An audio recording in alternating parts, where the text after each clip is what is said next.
Hello，大家好，今次會示範點樣用呢3支顏色去畫呢一幅咁色彩豐富嘅畫。日本蜻蜓牌 Tombow 幾個禮拜前俾咗個信息我，話佢哋有個國際嘅活動，邀請全世界所有同佢哋合作嘅畫家，用佢哋旗下嘅產品同埋最多3隻顏色去完成作品，然後放上網。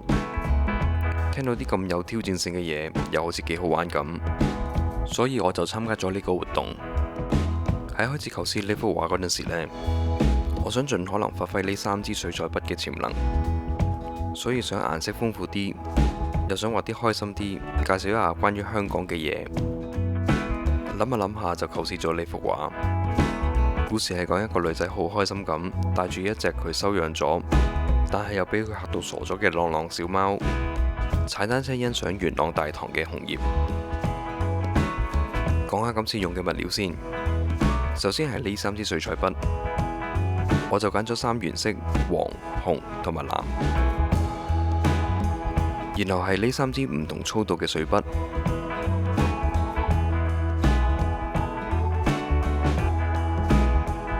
一支噴水同埋呢塊調色用嘅膠片。另外仲有鉛筆、擦膠、皺紋膠紙同埋黑色油性墨水筆。準備就緒，咁我哋可以開始畫啦。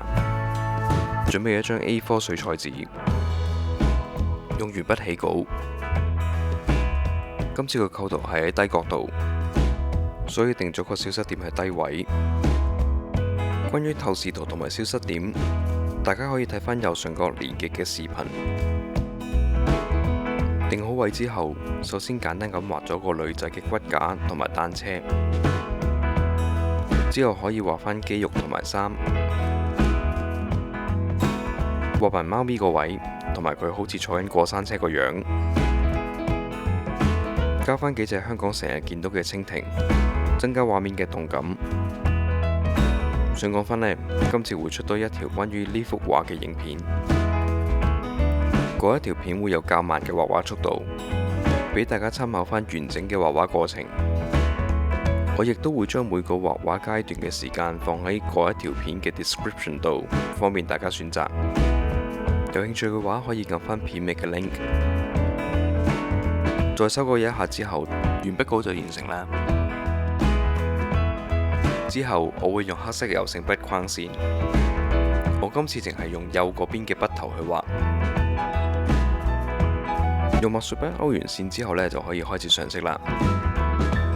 只要調校好3原色同埋水分嘅分量，其實就可以畫到所有嘅顏色同埋深淺。後邊一路畫會略略講下。首先我會上背景色，所以要將個主角同埋單車用皺紋膠紙保護住先。然後噴水，之後上黃、紅葉嘅底色。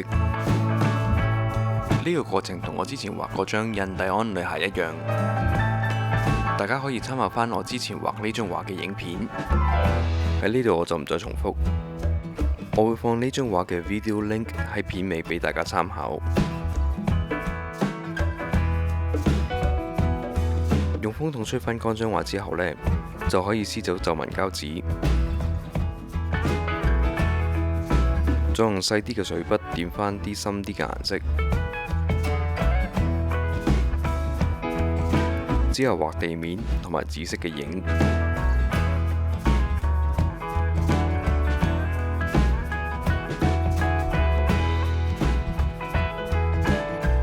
灰色嘅車轆其實就係重疊3隻顏色，記得保留一啲顏色嘅變化，唔好將顏色完全平面化。咁會令到張畫睇落去更有現場嘅光影感。皮膚嘅顏色其實就係紅色加黃色，再加多啲水。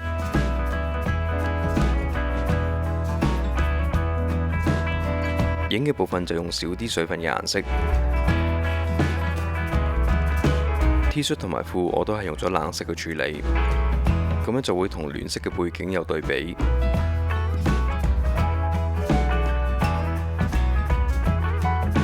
之後係紫灰色嘅頭髮，黃色嘅風褸，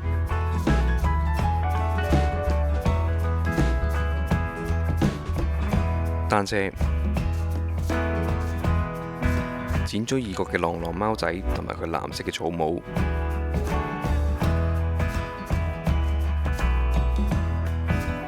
畫返好中景嘅綠樹同埋樹幹，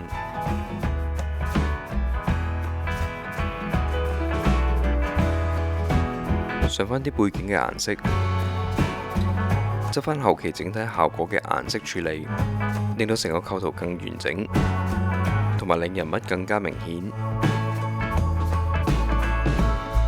咁呢幅只係用3隻顏色畫嘅畫就完成啦。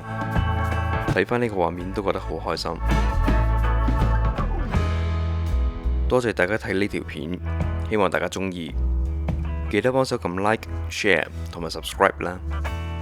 咁我哋下次見啦，拜拜。